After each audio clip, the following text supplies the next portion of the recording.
Tem gente que chama de anime. Tem gente que conhece por anime. Mas o fato é que as animações de origem japonesa tomaram conta da televisão brasileira nos últimos 20, 30 anos. E hoje tem uma legião enorme de fãs.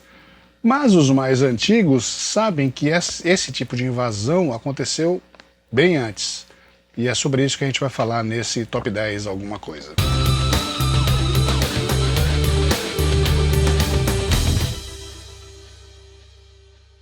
Todo mundo conhece, ou pelo menos já ouviu falar de Pokémon, Dragon Ball Z, Digimon, Yu-Gi-Oh! E outras. Mas se você é assim um tanto clássico, que nem eu, você sabe que essas animações vieram depois de muitas outras que a gente curtia na nossa infância nos anos 60 e anos 70. Vamos lembrar de algumas aqui que tenho certeza que talvez você até tenha se esquecido. Na 10ª posição, Kimba, o Leão Branco. Essa é uma das mais conhecidas criações do Osamu Tezuka. Kimba, o Leão Branco, é baseado num mangá. O mangá foi publicado nos anos 50 e nos anos 60 foi feita essa série de animação para a TV japonesa. E essa série foi a primeira produção animada colorida feita no Japão. Se você está achando o nome Kimba um tanto parecido com um certo filme da Disney em que um leãozinho vira rei, saiba que tem muita controvérsia em cima disso. Muita gente diz que a Disney copiou a ideia de Kimba, personagens e até alguns plots. A série é bem diferente do filme O Rei Leão. Mas a gente não pode negar que tem muitas coisas parecidas. Na verdade, o Osamu Tezuka era fãzaço da Disney e ele até pediu para o próprio Walt Disney para fazer um mangá de Bambi, essas coisas. Mas a Disney, hoje em dia, desde 94, quando o filme saiu, a Disney nega veementemente que tenha baseado a sua animação no Kimba. É um tanto difícil de acreditar, mas elas são bem parecidas, mas cada um tem o seu mercado, né? Então vou procurá-lo agora mesmo. E como é caminho, eu também vou pegar o meu presente. Buck, fique de olho nas coisas aqui, certo? Podemos ir agora? Sim, vamos. Foi um prazer conhecer vocês.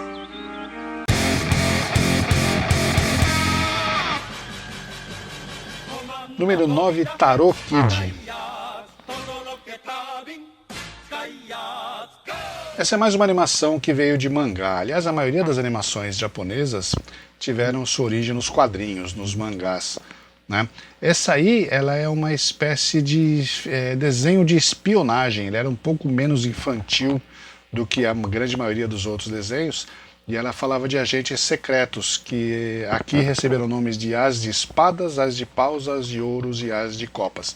Eles eram agentes secretos que tinham, além das suas armas normais de um agente secreto, também tinha um baralho, e cada um eles atiravam um baralho como se fosse estrela ninja, né? Atiravam nos bandidos.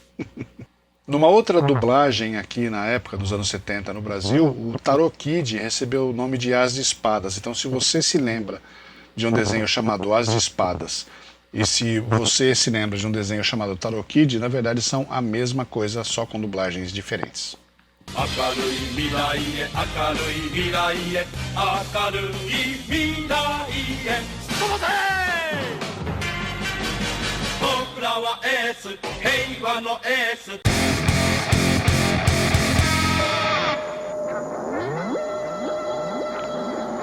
Número 8, Cyborg 009.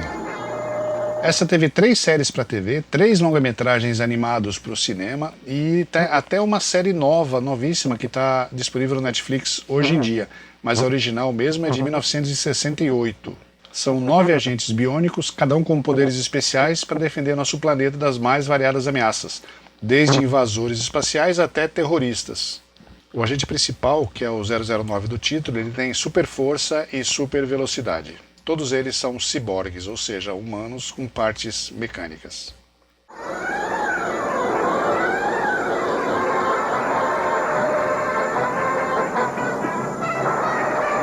Desprenda o corpo!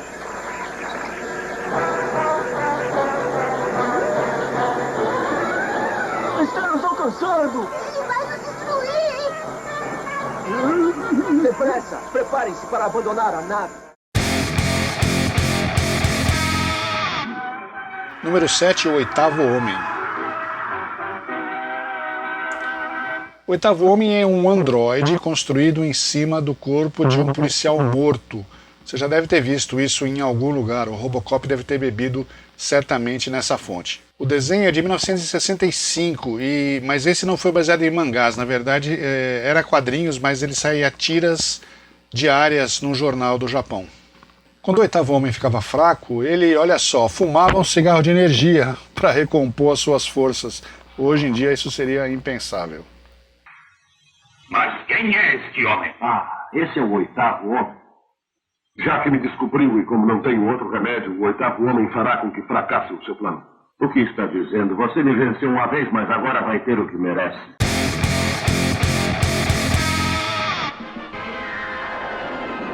Número 6, Príncipe Planeta. Essa animação tem um plot um tanto diferente. Existe uma organização no espaço chamada União dos Mundos da Galáxia e a Terra não é muito bem vista por esses alienígenas, não. Eles dizem que nós somos muito covardes e provocamos guerra com qualquer coisa. Um emissário, então, é enviado à Terra para estabelecer a ordem e a justiça. Afinal, a gente é incapaz de fazer isso sozinho, né? Ele é o Príncipe Planeta, que se disfarça em um terráqueo comum, mas que assume sua verdadeira identidade através de um medalhão que recebe energia do seu planeta de origem. A série é de 1965 e passou no Brasil, na TV Tupi, em 72.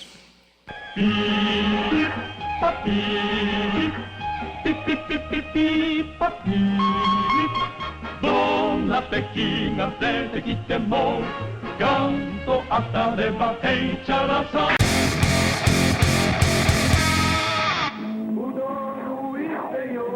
Número 5, Savamu, o Demolidor. A produção é de 1970, mas passou aqui no Brasil até o comecinho da década de 80. O desenho conta a história de um lutador de kickbox, né, que aqui no desenho chamava de chutebox, que é o tal do Savamu. Ele é baseado num personagem de verdade, o Tadashi Savamura, era um lutador de verdade do Japão que lutava boxe tailandês. E fez tanto sucesso aqui no Brasil que fez nascer um monte mesmo de academias especializadas nesse tipo de luta. Esse, que eu saiba, é o único desenho animado japonês que ganhou um tema de abertura feito totalmente no Brasil, que não tem nada a ver com o tema original. É uma música composta, veja só, por Sá Rodrigues e Guarabira. Vocês devem conhecer, são grandes ícones da MPB. E essa música que a gente vê no tema de abertura é deles. Esse Rodrigues aí, do Sá Rodrigues e Guarabira, é o Zé Rodrigues, que fez parte da Frota Estelar e participou em algumas convenções com a gente nos anos 90. Ele se julgava o demolidor, ele se julgava o demolidor.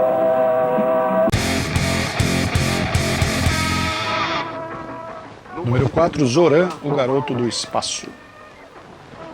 Zoran estreou no Japão em 65 e foi muito reprisado por lá antes de ser exportado para outros países. No Brasil ele só chegou na década de 70 e foi exibido pela Tupi e pela Record. Todos os episódios foram feitos em preto e branco. Zoran é um ciborgue, meio humano, mas com partes robóticas, que foi criado no planeta Zoran, depois de ter sido o único sobrevivente de um acidente espacial onde a sua família toda morreu. Ele volta à Terra com esse nome de Zoran por causa do nome do planeta onde ele foi criado. Para variar, ele veio para cá para ajudar os terráqueos na sua luta contra o mal e também para procurar a sua irmã desaparecida, já que a sua família toda morreu num acidente espacial, né? A família toda estava viajando, mas ele ficou sabendo que uma irmã ficou na Terra, então ele sai em busca dela. Nas suas aventuras pela Terra, o Zoran tinha a companhia do esquilo espacial chamado Chape. Se não falar, eles morrerão. 8, 7, 6, 5. Então vai dizer. Espere um momento, J2. Sim, eu vou dizer. Ouvindo uns passos. Número 3, Shadow Boy. Shadow Boy foi criado também nos anos 60, mas seus episódios já eram coloridos desde o primeiro. No Brasil ele chegou no comecinho dos 70, mas foram exibidos só episódios em preto e branco naquela época. Da metade dos anos 70 até o começo dos anos 80, que foi a última vez que ele foi exibido, aí sim já eram episódios coloridos. Shadow Boy é um garoto que ficou adormecido muito tempo numa cúpula de vidro e foi revivido para combater o Dr. Espectro. O Dr. Espectro é um ser com um jeitão meio demoníaco assim e que foi responsável pela morte da sua família. A sua família é a do Shadow Boy, não a do Dr. Espectro. O vilão tenta dominar o mundo usando forças maléficas, mas é sempre combatido por nosso herói. Primeiro com a ajuda de um cachorro de óculos chamado Xereta, né? E no segundo ano o cachorro some do nada e aparece um menininho de 9 anos chamado Roku para ajudar o Shadow Boy nas suas missões mais difíceis. O desenho, na verdade, não fez muito sucesso na sua terra natal, lá no Japão, mas no Brasil ele foi muito bem recebido, talvez por sua temática mais sombria, que saiu um pouquinho daquela coisa leve de animações japonesas da época. O espectro só pode estar escondido aqui neste lugar. Estou à sua espera, Shadow Boy. Finalmente veio aqui, hã? Número 2, Guzula. Guzula é um monstro com comportamento infantil, incapaz de mentir e que morre de medo de injeção. Em compensação, ele cospe fogo pela boca e adora comer metal. Adotado por uma família suburbana, ele vive se metendo em encrencas. A primeira série foi feita em preto e branco no Japão em 67 e passou no Brasil aqui também nos anos 70. Nos anos 80, foi feita uma nova série no Japão, agora colorida, e que acabou passando no Brasil no show da Xuxa, com o nome de Binsky, o Dinoceronte.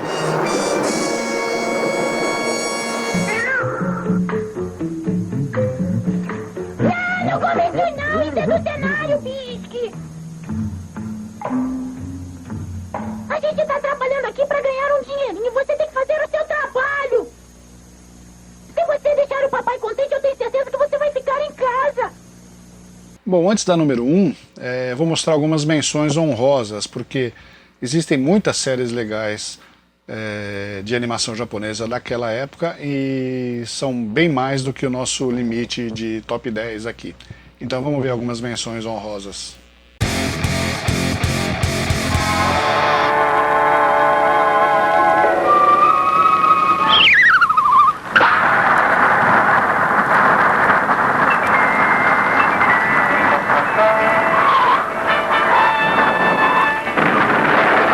Pois eu não farei isso. É trabalho seu. Você é pago para fazer isso. Mas eles conhecem a todos nós, não entende? Isso não é problema meu, é seu. Pensei que você queria encontrar um homem caolho. O que foi que você disse? Essa prospecção intraplanetária é protegida pela 3ª Esquadrilha das Forças de Defesa Terráquea, que agora regressa à Terra, após um ano de patrulhamento no espaço. Wildstar é o seu comandante. Homer, estamos nos aproximando do planeta 10.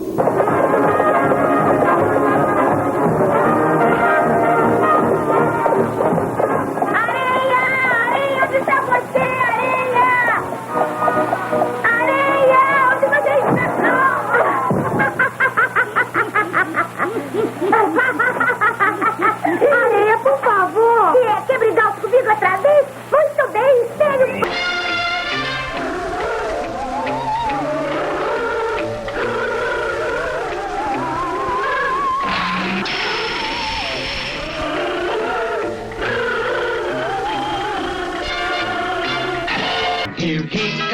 Here comes Speed Racer, he's a demon on wheels. He's a demon and he's gonna be chasing after someone.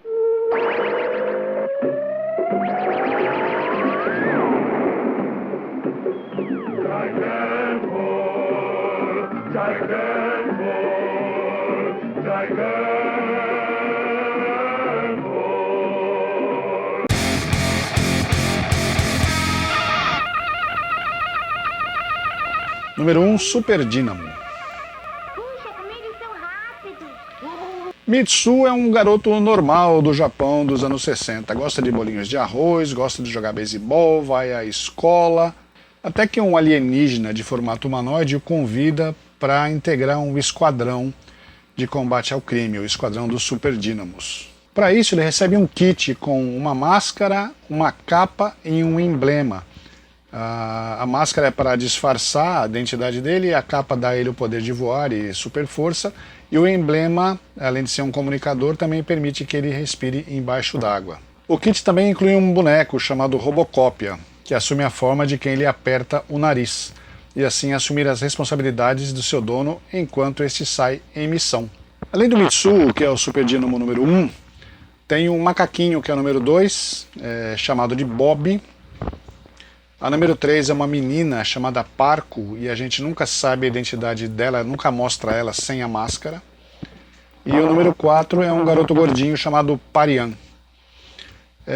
Nos últimos episódios da série tem também o Super Dínamo número 5, que é um bebezinho que acabou vendo o Mitsu se transformar e ficava toda hora falando para ele Super Dínamo, Mitsu, Super Dínamo, tal. Então, para evitar esse tipo de exposição, o Super-Homem, né, que é o ser alienígena que deu a eles esses poderes, o nome dele é Super-Homem.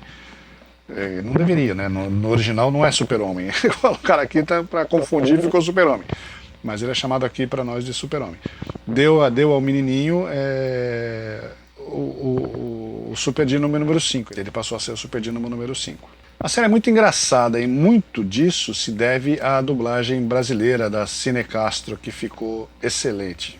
As TVs Tupi e Record exibiram a série de 73 a 78 e desde então, há exatos 42 anos, ela nunca mais foi reprisada. Faz falta. Eu ouvi dizer que essa quadrilha é toda ela composta por estrangeiros. É um grupo de bandidos de Chicago que resolveu vir operar agora no Oriente. Eu soube que o nome do chefão é Al Capone. Ele é filho de um bandido famoso. Avise a todos que precisamos pegá-lo. Essas foram algumas das séries animadas vindas do Japão nos anos 60 e 70 que escreveram uma página na história da televisão brasileira. Aliás, produções japonesas sempre fizeram muito sucesso por aqui, não só animações. As séries de live action, tipo a Família Ultra e até o National Kid, que foi o primeiro sucesso japonês no Brasil, também fizeram a cabeça de muita gente aqui. O Top 10 alguma coisa termina aqui e logo logo eu volto com outra lista maluca para vocês. Um abraço, pessoal.